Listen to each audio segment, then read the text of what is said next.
Hola, ¿qué tal? Muy buenas tardes a todos y a todas. Bienvenidos una vez más a mi canal. Agradecerles a todas aquellas personas por estar al pendiente de los videos que voy subiendo. ¿Sí? Les recuerdo mi nombre, soy Ramón López Lozano, soy psicólogo clínico, psicólogo educativo. Y bueno, antes que nada, agradecerles a aquellas personas que se han tomado la molestia por mandarme mensajes, por hablarme por teléfono, felicitarme por los videos que hemos estado subiendo. Aquellas personas que han compartido los videos y que se han estado suscribiendo, pues también agradecerles por el apoyo y pues invitarlos a que sigan haciendo lo mismo. Sí, pues bueno, vamos a seguir navegando dentro de este ámbito de la salud mental para proporcionarles información y temas de su interés para que sepan pues de qué forma poder abordar ese tipo de temáticas tan comunes, ¿no? Y a veces tan difíciles de poder resolver. Bien, en esta ocasión hablaremos un poco sobre el bullying. ¿Sí? Cuáles son las características, cómo se mueve, cómo se desenvuelve y cuáles son las situaciones y circunstancias en las que puede provocar pues, daños a nivel emocional y físicos también. Bueno, primero que nada, la palabra bullying surge principalmente en Holanda. Es un término normalmente que surge en Holanda, surge a mediados o aproximadamente en los inicios de los 70s. ¿Sí? Y surge haciéndose referencia a la palabra bull, ¿sí? Como de toro, ¿sí? Refiriéndose a esta energía, a esta fuerza, a este ímpetu que tienen estos animales. Y que las personas que agreden, pues bueno, son normalmente muy fuertes, aunque a lo mejor el término puede ser agresivo incluso para los animales, porque está hecho por los humanos, pero bueno, desde allá surge el término. Después surge un proyecto en estos mismos años en Suecia con la intención de trabajar con problemáticas escolares, donde había muchísima situación de violencia dentro de las escuelas y que pues al momento de realizar este proyecto pues llevó a buenos términos, ¿no? Es importante mencionar que la palabra bullying es única y exclusivamente dentro del ambiente escolar, es decir, no tiene nada que ver con el trabajo, no tiene nada que ver con la calle, no tiene nada que ver con la familia, etc. Sí, porque hoy en día se utiliza fulanito de tal me está haciendo bullying, fulanito de tal me está haciendo bullying, etc. Es única y exclusivamente dentro del trabajo, perdón, dentro de las escuelas. Entonces, en relación a los maestros, en relación a los alumnos, es decir, alumno con alumno, maestros con maestros, incluso maestros con alumnos, y todo lo que se desenvuelve dentro del ambiente escolar, ahí es donde sucede normalmente. Se refiere al acoso escolar, se refiere a todo este tipo de actos intimidantes, bromas pesadas, violencia, agresiones físicas, psicológicas y de otras modalidades, con la intención de intimidar, asustar y provocar miedo en la víctima. Es importante mencionar pues que este tipo de situaciones surgen originalmente por perfiles, es decir, no puede existir un acosado si no existe un acosador. Y normalmente cuando alguien es un acosado o alguien que sufre de bullying tiene un perfil. ¿Y de dónde creen que surge este perfil? Pues obviamente, como en otros videos les he mencionado, de la casa, de la familia. Es decir, nosotros como padres somos responsables de forjar o de formar una personalidad apta para que estos chicos puedan ser acosados. Todos aquellos chicos que a lo mejor no pueden socializar dentro de un grupo, todos aquellos chicos que tienen miedo a abrirse con los demás, que son sobreprotegidos, que ya vienen con una autoestima muy baja, son un perfil ideal, un blanco ideal para estos chicos que son acosadores. Y obviamente entender también que un acosador es un chico que tiene un perfil lastimoso, lastimero, que intimida, que es aprendido normalmente porque algo en casa lo están molestando. Es una forma como de recrear el odio que surge en la familia. Probablemente sus padres lo intimidan, probablemente tratan de esta forma. Hay chicos que lo absorben de una manera y hay chicos que lo absorben de otra forma, pero los mecanismos son muy similares, las situaciones son muy similares. Hoy con esto del COVID-19, de que todo el mundo está en cuarentena y que hay clases virtuales, pues bueno, hemos visto muchos videos que se viralizan donde se graban a las madres, incluso a las familias, donde las mamás, principalmente las mamás, que son las que están ahí detrás de los chiquillos, con tanto chiquillero hermanos que tienen, pues bueno, están estresadas, tienen mucha ansiedad, los chicos no pueden salir, la familia no puede salir a la calle, entonces el ambiente se forma más tenso. Y al momento de realizar tareas, pues el estrés es más fuerte y como consecuencia el trato que se tiene contra los chicos, pues bueno, no es el más adecuado que existe. Pongo esto como ejemplo porque son los perfiles ideales donde los chicos van a aprender, es decir, la manera en cómo a mí me traten es la manera en cómo voy a ir a representarlo en la escuela. Si yo no soy respetado por mis padres, probablemente en otro lugar tampoco me van a respetar. Si yo no respeto a mis padres, incluso no voy a respetar a mis maestros. ¿sí? Estos perfiles son ideales pues para que se puedan representar en la escuela. Y la escuela es un ambiente donde se recrea este tipo de cosas, donde van las personas a proyectar todos sus conflictos emocionales. Pues normalmente los profesores tenemos este tipo absorbemos ese tipo de situaciones, a veces se nos tilda pues de que somos los responsables de este tipo de cosas, sí, por supuesto que no. Yo he sido partícipe de este tipo de trabajos, de este tipo de proyectos, y he sido responsable de trabajar con ese tipo de cosas dentro de las escuelas. Y me ha tocado ver cómo se desenvuelven en ese tipo de dinámicas, me ha tocado trabajar con padres, con familias, para poder apoyar y ver cómo se desenvuelve y cómo se resuelven ese tipo de cosas. Y pues bueno, los perfiles son muy parecidos. Yo siempre les he dicho a los chicos que hay que aprender a defenderse.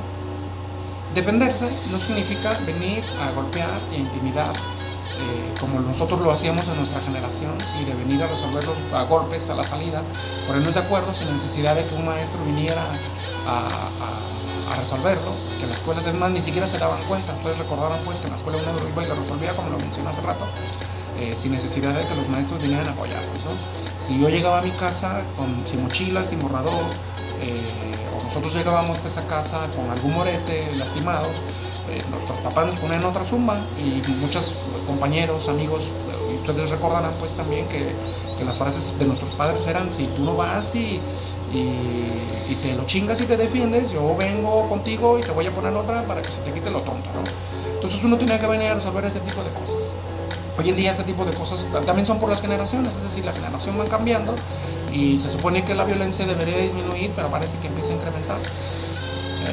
Estas mismas generaciones parecieran que hay situaciones donde los chicos son más débiles, también por los programas educativos donde se implementan trabajos para que pueda existir menos violencia, y algunas veces sucede pues con mayor énfasis, ¿no? Yo siempre les he dicho pues a los chicos que se defiendan, y saber defenderse significa venir y saber decir no, poner un alto a aquellas situaciones donde no nos molestan, donde nos están intimidando.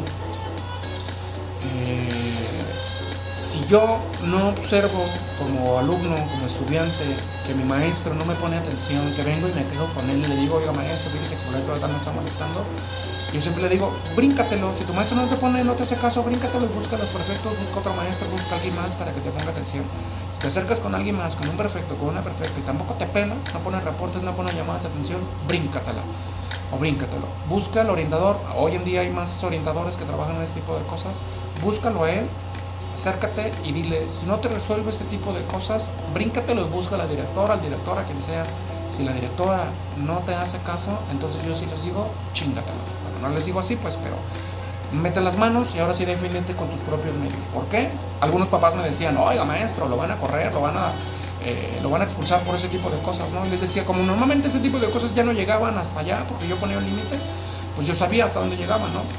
Es un hecho que no es un mecanismo, pero yo lo hacía como de una forma sarcástica, pues con la intención de saber que hasta donde llegaban conmigo yo iba a poner un límite, porque este era mi trabajo. Pero hay escuelas donde realmente no ponen atención, donde no hacen caso. Entonces sí, es importante que también los chicos pongan un límite previamente, con haber preguntado. Es decir, hay que buscar las jerarquías, hay que buscar el orden. Si yo lo resuelvo previamente, sin avisar a nadie, sin venir con antecedentes, sin resolverlo a mi manera, sin tener previamente antecedentes donde yo me diga: es que yo le dije a usted maestro, y le dije a usted maestro, y no me vino a hacer caso, pues entonces yo como alumno, o ustedes como alumnos, van a ser los sancionados, los van a suspender, los van a expulsar, los van a llamar a sus papás, los van a hacer firmar cartas de compromiso, etc. Entonces, todo tiene un orden y hay que llevarlo de esa misma manera, ¿sí?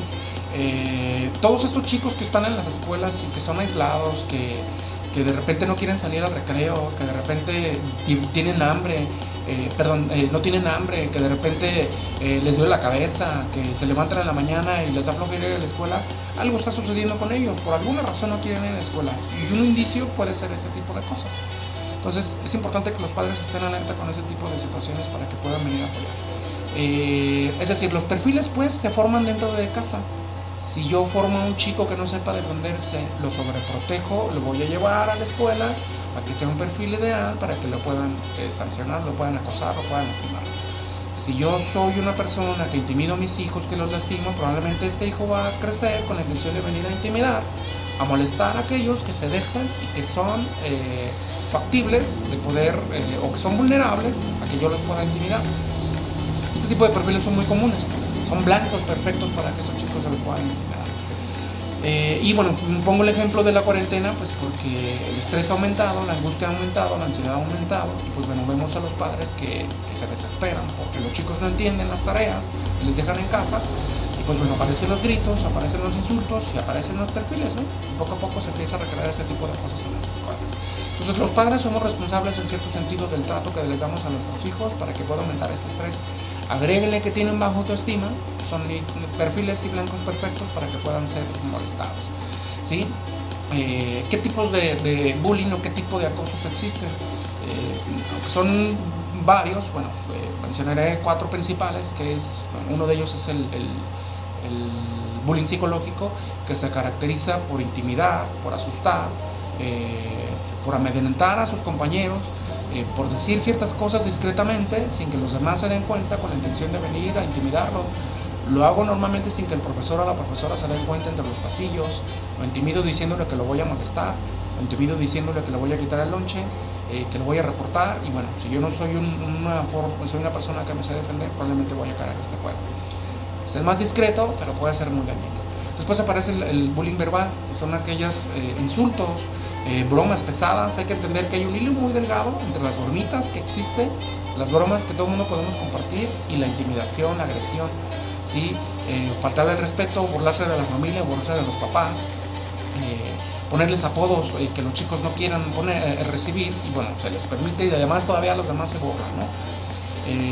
Aparece también el ciberbullying, que es un acoso que hoy es más frecuente por esto de las redes sociales, donde se forman grupos de WhatsApp, por medio de Facebook, por medio de Instagram, por medio de estas salas o por medio de estas redes sociales, donde procuro intimidarte haciéndote bromas para que todo el mundo se dé cuenta pues lo que está sucediendo, o te lo digo discretamente a ti en tu celular, con la intención pues de que solamente tú te des cuenta y que ni siquiera tenga la capacidad para tomarle un screenshot de una foto para que puedas venir a quejarte, ¿no? Y aparece también el ciberacoso, o el acoso pues sexual por medio de las redes sociales, o incluso físicamente. ¿En qué consiste? Ya sea mandando fotografías, invitándolo a que vea pornografía, invitándoles a aquellas personas a que se desnuden. Hoy en día existe algo que se le llama el sexting, aunque normalmente es compartido y normalmente es aceptado. Bueno, normalmente se le pide a las personas que les manden fotografías, que se les mande una fotografía desnuda, ¿sí? Con la intención pues de recibirla, a veces incluso entre parejas, y pues esta situación, cuando no es permitida, cuando no es aceptada, pues se convierte dentro pues de esta situación de acoso. En la escuela es levantarles las faldas, bajarles los pantalones, pedirles que enseñen a lo mejor su ropa interior, masturbarse incluso delante de ellos o de ellas, enseñarles sus genitales y demás. Todo ese tipo de cosas se caracteriza pues por un acoso dentro del ámbito sexual, y pues es importante ponerle un límite pues para que no puedan existir daños a largo plazo, puesto que me ha tocado observar, conocer historias donde si no se resolvió de una buena manera, pues los chicos llegan a suicidarse, y he sido testigo pues de personas que se han quitado la vida porque no han sabido resolver este tipo de cosas y porque nadie se sintió escuchado. De esta manera es importante pues entender que hay que levantar la voz y hay que saber decir no cuando alguien nos está molestando. Si yo en mi casa me doy cuenta que mi hijo ya no quiere ir a la escuela cuando antes estaba muy feliz, que de repente se levanta con dolor de cabeza, pone pretextos, me hablan de la escuela porque se siente mal, algo está sucediendo. Es importante poner atención a ese tipo de cosas para poderlo resolver. Y nosotros como padres poner un límite, aprender a escuchar, aprender a tener un poco más de tacto, aprender a ser más tolerantes, ser pacientes. Yo sé que este tipo de cosas ahora, con lo de las cuarentenas, o lo de la cuarentena, pues está provocando que haya un estrés mucho más fuerte. Sí, entonces pongan muchísima atención, papás, mamás, pongan mucha atención a este tipo de cosas, porque nos pueden sacar un susto y porque pueden llegar nuestros hijos incluso moreteados, con algún golpe, con algo perdido o con dinero extraviado, y nosotros no nos hemos dado cuenta. Entonces, les diría, es importante que ustedes como padres, nosotros como padres, pongamos un límite, enseñemos a nuestros hijos a decir no, nos acerquemos más a ellos, los escuchemos, les permitamos poder expresarse para que puedan acompañarse con nosotros y tener la confianza de decirnos en qué nos ponemos aquí. Bueno, pues por mi parte es todo. Les agradezco otra vez pues que compartan los videos. esperemos vernos próximamente para una temática más de su interés y pues nos vemos la próxima. Muchísimas gracias.